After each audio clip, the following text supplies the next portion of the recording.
ये आकाशवाणी है। कोविड-19 विशेष कार्यक्रम के अंतर्गत प्रस्तुत है कोरोना वायरस संक्रमण की वर्तमान स्थिति पर चर्चा, जिसे प्रस्तुत कर रहे हैं आकाशवाणी संवाददाता नवीन सक्सेना। इस कार्यक्रम में आमंत्रित स्वास्थ्य विशेषज्ञ हैं जीबी पंत अस्पताल के प्रोफेसर डॉक्टर संजय पांडे। नमस्कार। दिल्ली सहित पूरे देश में इस समय कोरोना ने हाहाकार मचा रखी है और ये जो दूसरी लहर है इसने शायद ही किसी को छोड़ा होगा। बहुत से सवाल मन में होते हैं। अभी भी कोरोना को लेकर बहुत से सवाल है, वैक्सीनेशन को लेकर बहुत से सवाल है, बहुत से प्रश्न हैं जिसके बारे में हम जानना चाहते हैं। एक वक्त था जब देश में या दुनिया में यूँ कहें कि वैक्सीनेशन नहीं था, वैक्सीन नहीं था, तब यही प्रश्न होता था कि वैक्सीन आ जाएगा तो हम बच जाएंगे, वैक्सीन आ जाएगा तो हम इस कोरोना को मात दे देंगे। अब जब वैक्सीन आ चुका है फिर भी वैक्सीन लगाने से लोग डर रहे हैं। बहुत सी भ्रांतियां हैं उसके बारे में जिसे वो समझ नहीं पा रहे हैं। इसके अलावा कोरोना को लेकर भी बहुत से ऐसे सवाल हैं। कुछ व्यक्ति ऐसे हैं जो स्वयं ही अपने आप ही इलाज करवा रखे हैं। इन सभी सवालों का उत्तर जानने के लिए और इन सभी जिज्ञासाओं को शांत करने के लिए हम लगातार कोरोना जागरूकता श्रृंखला के अंतर्गत ये कार्यक्रम प्रस्तुत करते रहते हैं। हमारे साथ होते हैं एक स्वास्थ्य विशेषज्ञ। आज हमारे साथ हैं डॉक्टर संजय पंत। डॉक्टर संजय, कार्यक्रम में आपका स्वागत है। जी नमस्कार। श्रोताओं, अगर आप इस कार्यक्रम में हमसे जुड़ना चाहते हैं तो आप हमें फ़ोन कर सकते हैं 1800-115767 पर। यह नंबर टोल फ्री है। आप देश के किसी भी कोने से बिना किसी शुल्क के हमें सीधे फ़ोन कर सकते हैं। इसके अलावा आप 23314444 पर भी फ़ोन कर सकते हैं। दिल्ली से बाहर के श्रोता हैं तो 011 ज़रूर लगाएं। इसके अलावा अगर आप सोशल मीडिया से हमसे जुड़ना चाहते हैं तो आप Twitter handle @AIR news alerts पर भी #AskAIR के ज़रिए सवाल पोस्ट कर सकते हैं। डॉक्टर साहब, कार्यक्रम शुरू करते हैं और प्रश्न सबसे पहले हम लेते हैं जो हमें सोशल मीडिया के थ्रू आ रहा है। इसमें हमारे एक श्रोता हैं, वो ये जानना चाहते हैं कि वरिष्ठ नागरिकों को अगर वैक्सीन का जो दूसरा डोज है उसे लेने में देर हो जाए तो क्या कोई समस्या खड़ी हो सकती है? क्योंकि जिस तरह की पैनिक सिचुएशन है उसमें शायद वो अभी दूसरा जो डोज है वैक्सीन का वो लगाने नहीं जाना चाहते। डॉक्टर संजय। यस, आपका सवाल है कि अगर वैक्सीनेशन लेने में थोड़ा देर हो जाए तो क्या करें? जी। वैक्सीनेशन, जैसा आपने देखा होगा कि हमारे यहाँ 2 वैक्सीन अवेलेबल हैं, वन कोवैक्सीन और दूसरा कोविशील्ड। तो गवर्नमेंट ऑफ इंडिया ने हाल ही में कुछ गाइडलाइंस में रिवीजन किया था और कोवैक्सीन के लिए कोई रिवीजन नहीं था, लेकिन कोविशील्ड के लिए रिवीजन था कि जो कुछ डेटा आए थे कि दो वैक्सीन के बीच में हमें अंतराल को बढ़ाना चाहिए, उससे एंटीबॉडी बेटर बनती है और रिस्पांस बेटर आता है। तो उन्हीं डेटा को देखते हुए गवर्नमेंट ऑफ इंडिया ने कोविशील्ड के लिए जो पहले गैप 4 वीक्स का था उसको बढ़ा के 6 to 8 वीक्स है जी। तो आपके पास एक रेंज है 6 to 8 वीक का। तो आप 7th वीक में लगा सकते हैं, 8th वीक में लगा सकते हैं। 15 दिन का रेंज है, तो 15 दिन के रेंज में आप कभी भी लगा सकते हैं। कोवैक्सीन में 4 हफ्ते का गैप है, लेकिन अगर 2-4 दिन की देर हो जाए तो उसमें कोई बहुत बड़ी बात नहीं है। आप विद इन ए वीक उसको लगा ले तो उसके रिजल्ट्स बेटर होंगे। जी। डॉक्टर संजय, कोविशील्ड के लिए 6 से 8 हफ्तों का गैप दिया गया है। अगर इस बीच किसी वजह से हम अपनी दूसरी डोज नहीं लगवा पाते हैं तो क्या हमें फिर वही पहली डोज दोबारा लगवानी होगी या हमें दूसरी डोज लगवा सकते हैं? नहीं, दोबारा लगवाने की जरूरत नहीं है। अगर जैसे एक लैंसेट न्यूरोलॉजी में स्टडी आई थी 2 महीने पहले और उसी के बेसिस पे गाइडलाइंस रिवाइज हुए थे। उस स्टडी में 2 वैक्सीन के बीच में जो मैक्सिमम गैप था वो 3 मंथ्स था।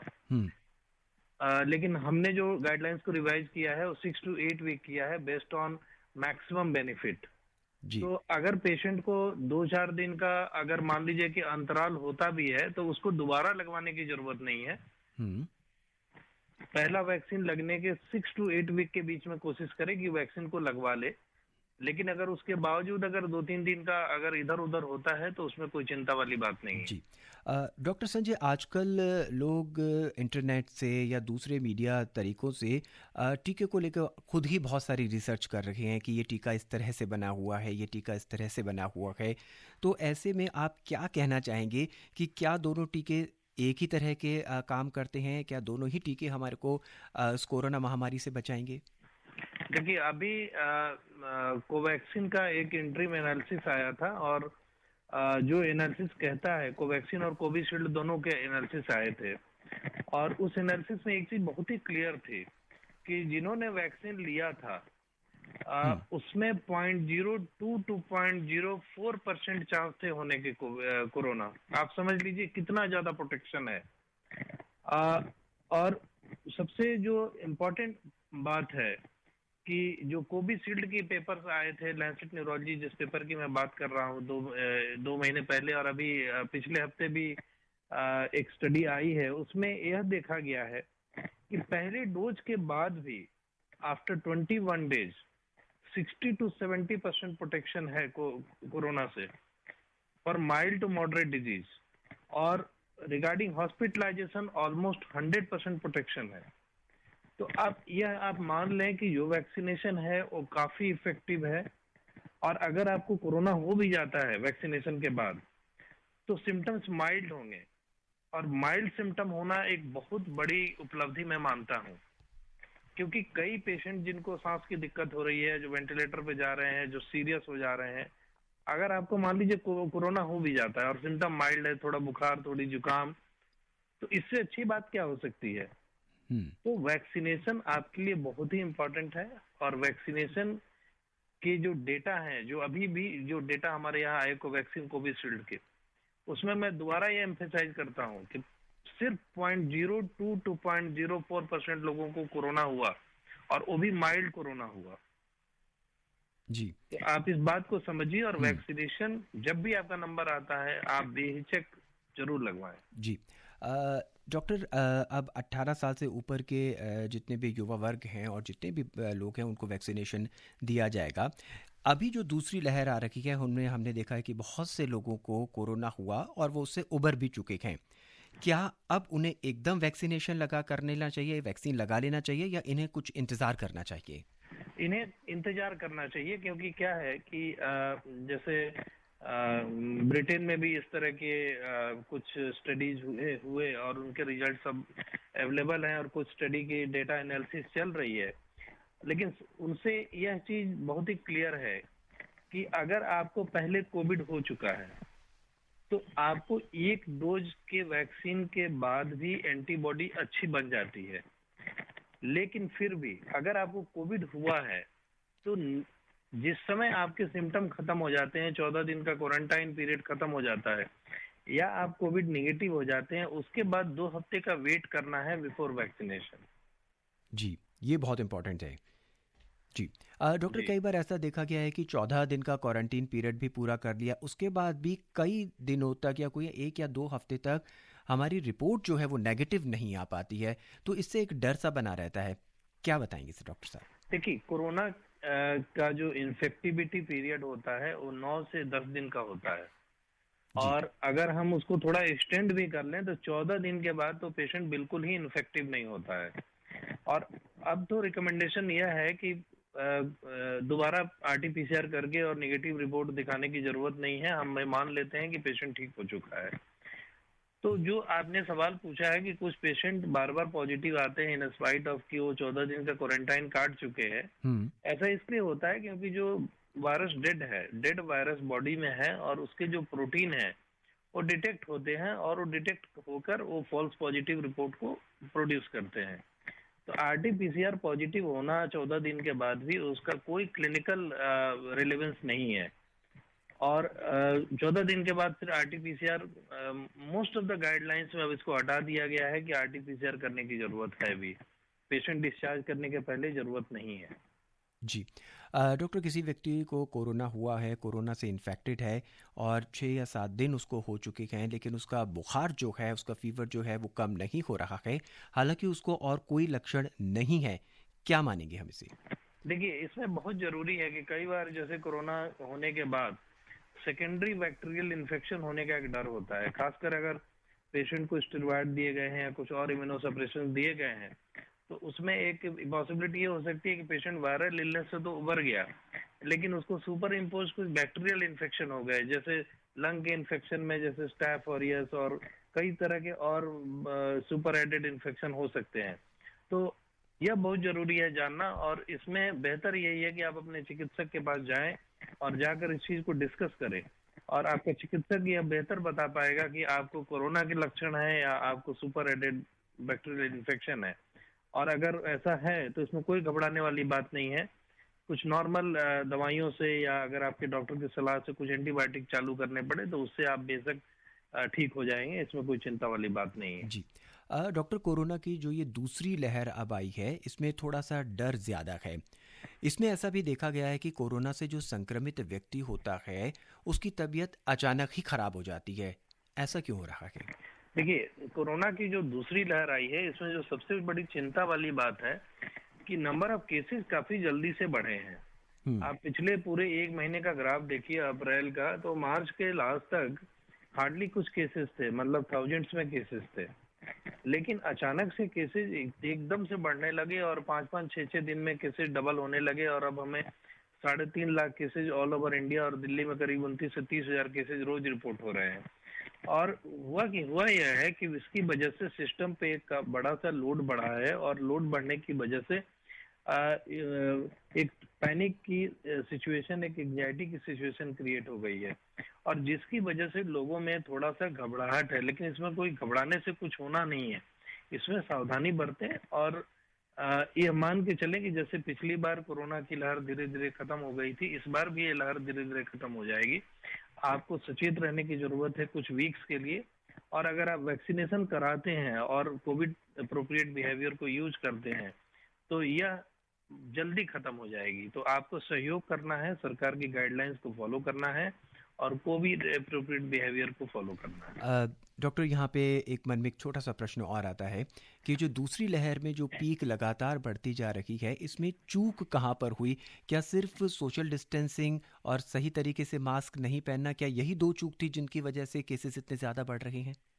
ये इतना सिंपलिस्टिक आंसर नहीं है। इसमें एक तो है कि आपने देखा होगा कि हमने अपने इकोनॉमी को बचाने के लिए एकदम से लॉकडाउन को खोल दिया, और बीच में कुछ फेस्टिवल्स भी आए, जैसे होली आया अभी, या उसके पहले भी कुछ फेस्टिवल्स थे, शादी ब्याह चालू हो गई, लोगों ने मिलना जुलना चालू कर दिया। तो एक तो लापरवाही हुई है, और लोगों ने जैसे मास्क लगाना बंद कर दिया।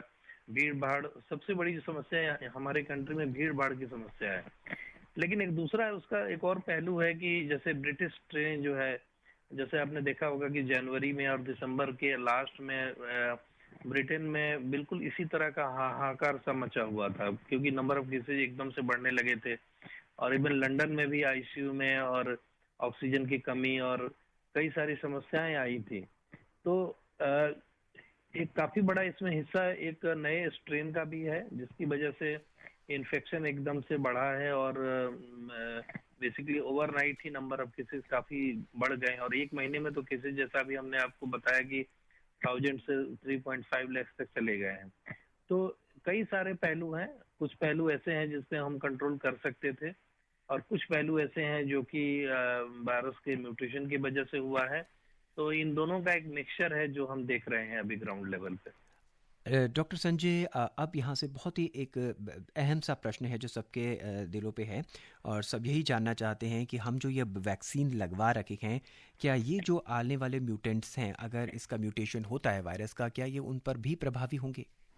देखिए, इसके बारे में अभी बिल्कुल क्लियर कट डेटा नहीं है, लेकिन जैसा मैं पढ़ रहा था कोविशील्ड के बारे में और कोवैक्सीन के बारे में भी, कि कुछ स्टडी, जैसे सीसीएमबी की स्टडी आई है, बहुत बड़ी स्टडी नहीं है, छोटी स्टडी है, लेकिन वो स्टडी कहती है कि हाँ, ब्रिटिश स्ट्रेन के अगेंस्ट एक वैक्सीन, दोनों वैक्सीन काफी अच्छे से कारगर है। और आपने देखा होगा कि ब्रिटेन में जो ब्रिटिश स्ट्रेन आया था दिसंबर लेट और जनवरी फर्स्ट वीक में, उस समय कोविशील्ड काफी लोगों को दिया गया, तो उसमें भी काफी हद तक काबू पाया गया। नंबर ऑफ एडमिशंस कम हो गए, आईसीयू एडमिशंस कम हो गए, मोर्टेलिटी कम हो गई। तो यह माना जा सकता है कि हमारे पास ऐसे सबूत हैं जो ये कहते हैं कि हाँ, ये हमारे जो वैक्सीन है वो नए स्ट्रेन पे भी उतने ही कारगर हैं जितना पुराने स्ट्रेन पे हैं। जी। डॉक्टर, हम इस चर्चा को अपनी ओर आगे जारी रखेंगे। इस बीच हमारे पहले श्रोता जो हैं उत्तर प्रदेश के बड़ौद से महेश शर्मा, रेगुलर श्रोता हैं हमारे, एक नए सवाल और एक नई जिज्ञासा के साथ हमसे जुड़ चुके हैं। महेश जी, कार्यक्रम में स्वागत है आपका। नमस्कार जी, डॉक्टरों की पूरी टीम को धन्यवाद जो उन्होंने हमारी जान बचाए रखी है। जी जी नमस्कार। नमस्कार जी, हमारा सवाल है जी, छोटे बच्चों को कोरोना से कैसे बचाएं, क्योंकि जोरों पर है पूरा कोरोना। डॉक्टर साहब, ये जानना चाहते हैं कि छोटे बच्चों को कह रहे हैं कि कोरोना अफेक्ट कर रहा है, उनको हम कैसे बचा सकते हैं? देखिए, इनका सवाल काफी अच्छा है, क्योंकि इस बार वाले एपिडेमिक में हम लोग देख रहे हैं कि बच्चों पे भी कोरोना का काफी असर हो रहा है। तो यह जानना जरूरी है कि जैसे घर में कोई छोटा बच्चा है तो उसको अगर कोई एडल्ट संक्रमित होता है तो बच्चे को आइसोलेट कर दें, बच्चे को मिलने जुलने ना दें और कोशिश करें कि उसको इन्फेक्शन ना हो। लेकिन अगर इन्फेक्शन हो भी जाता है तो यूजुअली बच्चों में जो इन्फेक्शन है माइल्ड होता है, लेकिन अगर इन्फेक्शन होता है और बच्चा कोविड पॉजिटिव आता है तो यह बेहतर है कि आप अपने बाल चिकित्सक या पीडियाट्रिशियन से कांटेक्ट करें। और मोस्ट ऑफ द पेशेंट जो बच्चे हैं 90% के आसपास वो सिंपल जो बुखार की दवाइयाँ और जुकाम की दवाइयाँ और वॉमिटिंग की दवाइयाँ उससे रिकवर कर जाते हैं। तो सबसे जो जरूरी है कि आइसोलेट करना, जिससे कि उनको संक्रमण ना हो, और दूसरा है कि चिकित्सक की राय लेना, जिससे कि संक्रमण से अगर कोई प्रॉब्लम होती है बच्चे को तो उसको हम समय रहते उसको कंट्रोल कर सके।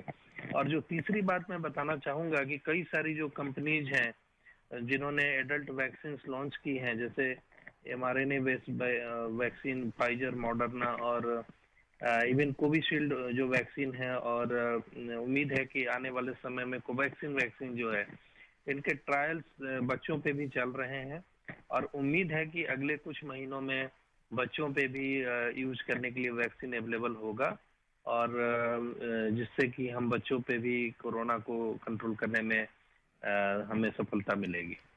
कोरोना जागरूकता श्रृंखला के अंतर्गत इस समय आप सुन रहे हैं कोरोना वायरस संक्रमण की वर्तमान स्थिति पर चर्चा। आपके सवालों और आपकी जिज्ञासाओं को शांत करने के लिए आज हमारे साथ हैं जीबी पंत अस्पताल दिल्ली के डॉक्टर संजय पांडे। आप इस कार्यक्रम का हिस्सा बनना चाहते हैं तो 1800-115767 पर फ़ोन कर सकते हैं। आप 23314444 पर भी फ़ोन कर सकते हैं। दिल्ली से बाहर के श्रोता हैं तो 011 लगाना ना भूलें। और अब दिल्ली से बाहर के श्रोता हिमाचल प्रदेश के कुल्लू से राजू सिंह हमसे जुड़ चुके हैं। राजू सिंह जी, कार्यक्रम में आपका बहुत बहुत स्वागत। सर नमस्कार। जी नमस्कार। सर मैं जानना चाहता हूँ कि ये सर जो सर कोरोना अभी सब तेजी से फैल रहा है, क्या सर इसका कोई वो है कि घनी आबादी में ज्यादा होता है या इसका कोई मौसम से ताल्लुक है इसका? डॉक्टर ये जानना चाहते हैं कि कोरोना का जो ताल्लुक है, जो संबंध है, वो घनी आबादी वाले क्षेत्रों से ज़्यादा है या फिर मौसम के साथ इसका संबंधित है? देखिए, ये तो बड़ा क्लियर है कि जहाँ पर आबादी ज़्यादा है वहाँ कोरोना का संक्रमण ज़्यादा है, क्योंकि आप देखें मुंबई, दिल्ली जो शहरी इलाके हैं वहाँ कोरोना का इन्फेक्शन ज़्यादा है। इवन अगर आप वेस्टर्न कंट्रीज में देखें तो जैसे न्यूयॉर्क में कोरोना का काफ़ी ज़्यादा अटैक था लास्ट ईयर, और ब्रिटेन में, लंदन में काफी ज्यादा इफेक्ट था। तो यह हम मान सकते हैं कि जहां पॉपुलेशन डेंसिटी ज्यादा है अर्बन एरियाज में, वहां कोरोना का इफेक्ट ज्यादा है। और इसका यह एक कारण हो सकता है कि चूंकि पॉपुलेशन डेंसिटी ज्यादा है तो वहाँ कोरोना का ट्रांसमिशन ज्यादा इजीली हो सकता है, और जिसकी वजह से इन्फेक्शन रेट ज्यादा है। और एक सवाल इन्होंने मौसम को लेकर पूछा था जी। इसके बारे में बिल्कुल कुछ ऐसी क्लैरिटी नहीं है कि मौसम का एग्जैक्ट इफेक्ट क्या है कोरोना के ऊपर, क्योंकि आपने देखा होगा कि जब सर्दियों का मौसम था तो कोरोना के इन्फेक्शन बिल्कुल ही कम हो गए थे, और एकदम से जैसे सर्दियों से हम गर्मी की तरफ बढ़ रहे हैं तो कोरोना का इन्फेक्शन फिर से बढ़ रहा है। तो हो सकता है कि जब चेंज ऑफ मौसम हो तो जैसे बाकी फ्लूज का अटैक बढ़ता है उसी तरह कोरोना का भी होता हो, बट इसके बारे में कोई बहुत ज्यादा क्लैरिटी नहीं है कि मौसम का एग्जैक्ट इफेक्ट कोरोना के ऊपर क्या है। आइए अब मध्य प्रदेश के नीमच का रुख करते हैं। वहाँ से अरविंद वैरागी जी अपने सवाल के साथ काफ़ी देर से इंतज़ार कर रखे हैं। अरविंद जी, कार्यक्रम में आपका स्वागत है। जी सर, नमस्ते। मैं अरविंद बैरागी, केसरपुरा तहसील जावद, जिला नीमच, मध्य प्रदेश से बोल रहा हूँ। जी कहिए। और डॉक्टर साहब को और आपको दोनों को नमस्कार। नमस्कार सर, मैं ये जानना चाहता था कि जैसे सर्दियाँ खत्म हुई और गर्मियों में कुछ मच्छरों की वजह से भी ये मलेरिया फीवर चल रहा है, तो हमें कोविड और मलेरिया में क्या भिन्नता देखने को मिलेगी और उसमें क्या हम लगाएंगे कि भाई कोई मलेरिया का पेशेंट भी कोविड का हो सकता है? जी डॉक्टर, फ्लू के कारण बहुत सारे बुखार हो जाते हैं। ये जानना चाहते हैं, प्रश्न ये है कि कोरोना से जो कोविड से जो बुखार हो रहा है उसको हम अन्य बुखार से कैसे अलग करके देख सकते हैं? हाँ, इनका सवाल अच्छा सवाल है, क्योंकि एक तो ये कोरोना के फीवर और बाकी फीवर में डिफरेंस जानना चाहते हैं, और मलेरिया से इनका है कि मलेरिया से हम कैसे डिफरेंशिएट कर सकते हैं। तो जैसा हम प्रोग्राम में बार बार बताते हैं कि कोरोना के जो मेन लक्षण है वो बुखार और अपर रेस्पिरेटरी ट्रैक्ट इन्फेक्शन, जैसे सर्दी जुकाम और बाद में चल के लंग का इन्वॉल्वमेंट। तो मलेरिया और कोरोना में जो बेसिक डिफरेंस है कि मलेरिया में जो रेस्पिरेटरी सिस्टम है, जो सांस का सिस्टम है, उसका इन्वॉल्वमेंट नहीं होता है। मलेरिया में अगर कॉम्प्लिकेटेड मलेरिया भी होगा तो उसमें लीवर का इन्वॉल्वमेंट हो सकता है, स्प्लीन का इन्वॉल्वमेंट हो सकता है, ब्रेन का इन्वॉल्वमेंट हो सकता है, लेकिन सांस का इन्वॉल्वमेंट बहुत ही रेयर है। तो ये बेसिक फर्क है दोनों में कि मलेरिया में तेज बुखार तो हो सकता है लेकिन सर्दी जुकाम के लक्षण नहीं होंगे, और आगे चल के भी सांस का इन्वॉल्वमेंट बहुत ही रेयर है। कोविड में सांस का इन्वॉल्वमेंट कॉमन है, और रेस्पिरेटरी जो इन्फेक्शन है उनके सिम्टम जैसे सर्दी जुकाम, गला खराब होना, वो ज्यादा कॉमन है। इस तरह से हम डिफरेंशिएट करते हैं। जी, अब छत्तीसगढ़ के बिलासपुर से दुल्हाराम जी का सवाल सुनते हैं। दुल्हाराम जी, कार्यक्रम में स्वागत है आपका। हाँ, नमस्कार सर। जी नमस्कार। जिला बिलासपुर छत्तीसगढ़ से दुल्हाराम नागवानी सर। जी कहिए, क्या जानना चाहते हैं? मेरी धर्मपत्नी की 6 दिन पहले पॉजिटिव आई थी, यानी 5 दिन के यहाँ से दवाई दी गई थी।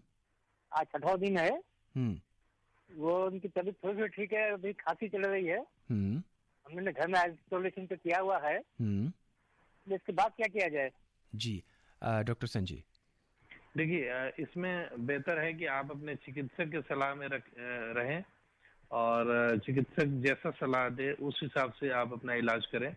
इसमें सुनी सुनाई बातें और व्हाट्सएप पे सर्कुलेटेड जो मैसेज हैं उससे इलाज करने की कोशिश न करें, भ्रांतियों से बचें, और अगर कोई भी दिक्कत है तो अपने चिकित्सक की राय लें, और जैसा आपका चिकित्सक कहता है उसको फॉलो करें तो कोई दिक्कत नहीं होगी।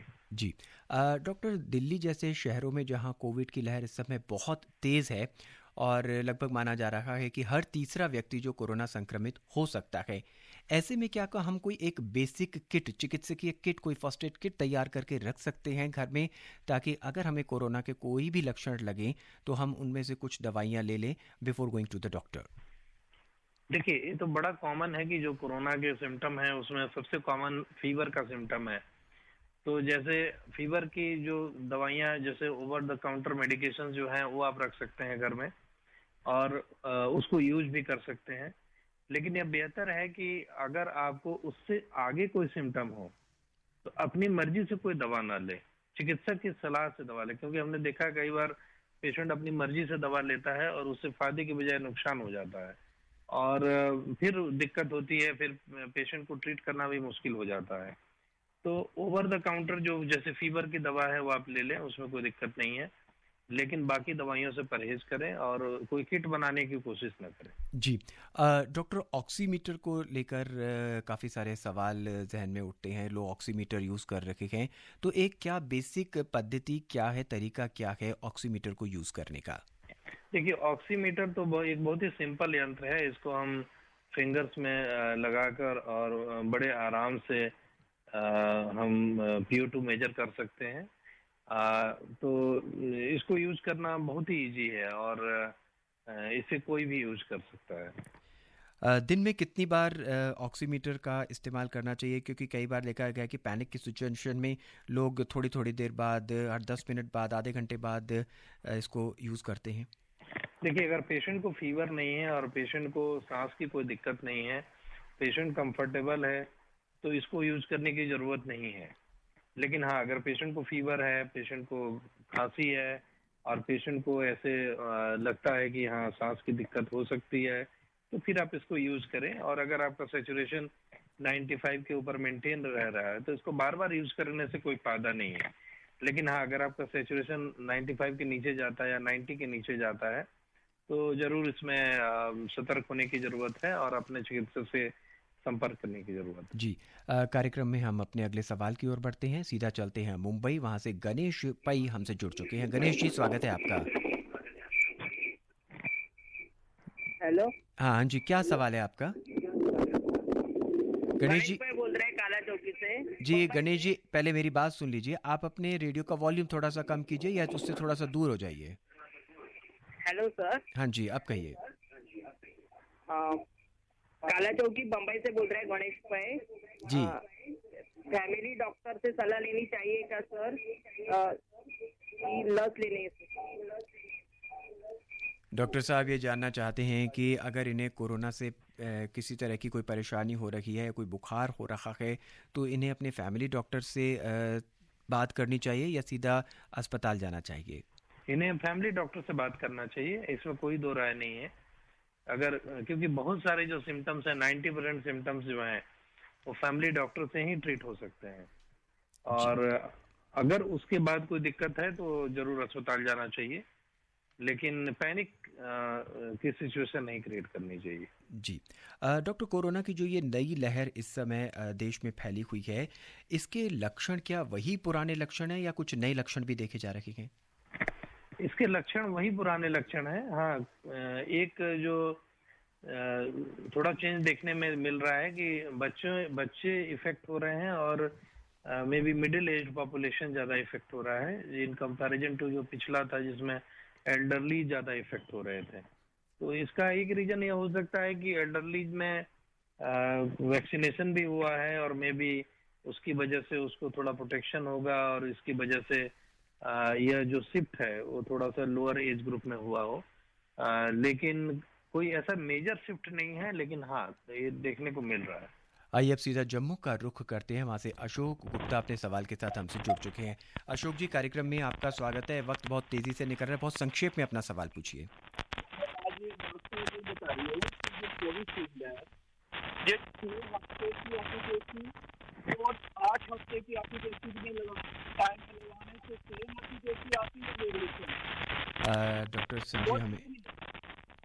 डॉक्टर संजय, इनका सवाल किसी वजह से हमें समझ नहीं आ रहा है, शायद कुछ तकनीकी दिक्कत आ रखी है। जी कहिए, हम आपको सुन पा रहे हैं। क्या सवाल है आपका? हेलो। अब तकनीकी दिक्कत के कारण हम इनका सवाल नहीं सुन पा रहे हैं। डॉक्टर, अब हम आपसे आखिर में अब यही जानना चाहेंगे कि कोरोना से बचने के लिए अब हमें किन किन चीज़ों को अपनाने की ज़रूरत है ताकि जो दूसरी लहर है उससे हम पूरी तरह से बचे रहें? देखिए, 3 चीजें बहुत इंपॉर्टेंट है। पहला है कोविड अप्रोप्रिएट बिहेवियर, जैसे मास्क लगाना, सोशल डिस्टेंसिंग, सैनिटाइजेशन। दूसरी जो सबसे इम्पोर्टेंट है कि भीड़ भाड़ वाली जगहों से बचें। और तीसरी जो सबसे इम्पोर्टेंट है कि अगर आपका वैक्सीनेशन का नंबर आता है तो आप वैक्सीन जरूर लगाएं, जल्दी लगवाएं। और जो चौथी सबसे इम्पोर्टेंट है कि फेक न्यूज और सर्कुलेटेड मैसेजेस पे विश्वास न करें और किसी भी स्थिति में आपने चिकित्सक से संपर्क करें। और पांचवी जो आखिरी चीज है कि पैनिक न क्रिएट करें। अगर आपके घर में आपके आसपास कोई पेशेंट है तो उसको बात को सुने, उसको अगर मदद की जरूरत है तो मदद करें और उसको समझाएं कि हाँ 90% पेशेंट ठीक हो जाते हैं और 5% पेशेंट को अस्पताल जाने की जरूरत होती है। तो मेजॉरिटी ऑफ द पेशेंट ठीक हो जाते हैं, तो पैनिक न क्रिएट। जी डॉक्टर संजय, इस कार्यक्रम में हमसे जुड़ने के लिए और अपनी विशेष राय हमसे साझा करने के लिए आपका बहुत बहुत धन्यवाद। जी धन्यवाद। आज के इस कार्यक्रम में बस इतना ही। मुझे हनी नवीन को दें इजाजत। नमस्कार। कोविड-19 विशेष कार्यक्रम के अंतर्गत अभी आप सुन रहे थे कोरोना वायरस संक्रमण की वर्तमान स्थिति पर चर्चा, जिसे प्रस्तुत कर रहे थे आकाशवाणी संवाददाता नवीन सक्सेना। इस कार्यक्रम में आमंत्रित स्वास्थ्य विशेषज्ञ थे जीबी पंत अस्पताल के प्रोफेसर डॉक्टर संजय पांडे। ये कार्यक्रम आकाशवाणी के समाचार सेवा प्रभाग द्वारा प्रस्तुत किया गया। इसे आप हमारे mobile app news on AIR पर भी सुन सकते हैं। इस कार्यक्रम के संबंध में अपनी प्रतिक्रिया आप हमें ईमेल कर सकते हैं। पता है airnsgtalks@gmail.com। ये कार्यक्रम फिर से सुनने के लिए लॉग ऑन करें हमारी वेबसाइट newsonair.com।